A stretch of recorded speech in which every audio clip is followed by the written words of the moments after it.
Primeiro-Ministro orienta a Ministra da Educação a construir uma residência para o professor Cira e Tinané.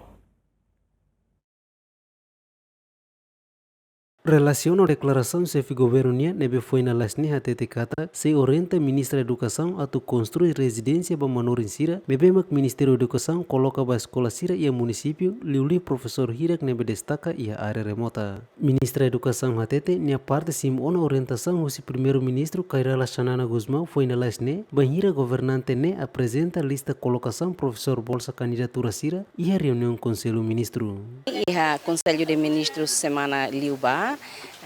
hau relata com a colocação dos professores e hau até tem kata desafio ne bema kami enfrenta e o processo recrutamento ne lá dia koto. Mas bem o hira tama na colocação dos professores, a me começa a ser o problema, também professores serbara questiona também lá a residência dos professores. Então, Sua Excelência, Seu Primeiro-Ministro, orienta ao Ministro Planeamento e Investimento, no nosso Ministro Administração Estatal, a mitura mútuo, a tuharé, é possível que ainda nem bela responde de dar kona balão. Então, horas ne dá o Ministério da Educação prepara desenho o bioquio e depois a mim se informa para malo a tunune a tuhahu halo residência para professores liliuba colocação novos professores resultados de bolsa de candidato e hau hanoi kata escola lá escola sernebema e a colocação para senhoras que meninas ruma a tunune responde ele para nela.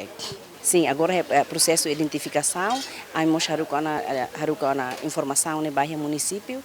mas bem Ministério da Educação é dados, a tuhahu hira, o hira a mim apresenta bairro Ministério Planeamento e Investimento e depois se decide hira mas também halo tina né, mas bem está contente los também pelo menos está haka tam passo de baoin. Durante o Ministério da Educação coloca professor bolsa candidatura para a escola Sira e a município, liu e a área remota Sira, no colocação ne ba fase da tolukona e a nebe professor bolsa candidatura balo resigna an, tamo considera governo lá prepara condição molo coloca Sira Lamberto da Silva, GMN.